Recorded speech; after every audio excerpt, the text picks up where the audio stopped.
سلام يسوع.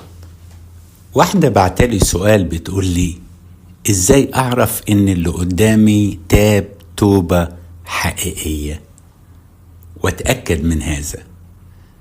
في آية يا صاحبة السؤال بتقول لا يعرف الإنسان إلا روح الإنسان الساكن فيه.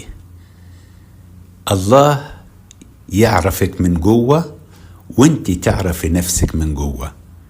أما الذين من الخارج علشان تعرف توبتهم استحالة انك انت تدخل جواهم وتعرف توبتهم، لكن بالمراقبة من تصرفاتهم بتشعر بالتغيير في حياتهم وفي سلوكياتهم.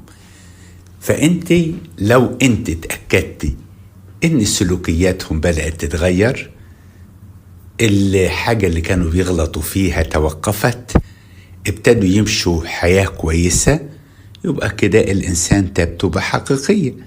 لأن التوبة ما هيش كلمة، التوبة تغيير اتجاه. يروا الأعمال يمجد أباكم الذي في السماوات. لكن عشان تدخل الإنسان من جوه وتعرف إن ده توبة حقيقية، دي محدش يعرفها غير الإنسان نفسه.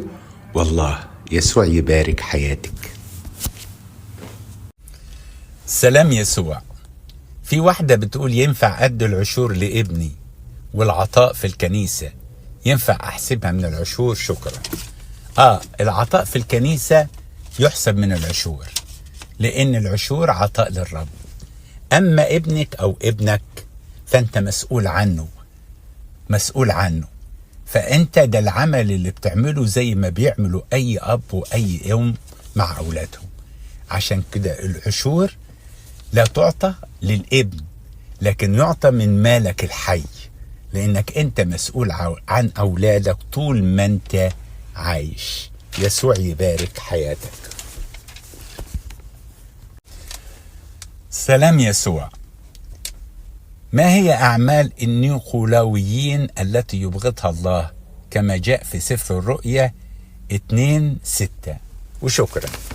كلمة نيكولاوس يعني يسيطر على الشعب، حب الرياسة، حب التسلط.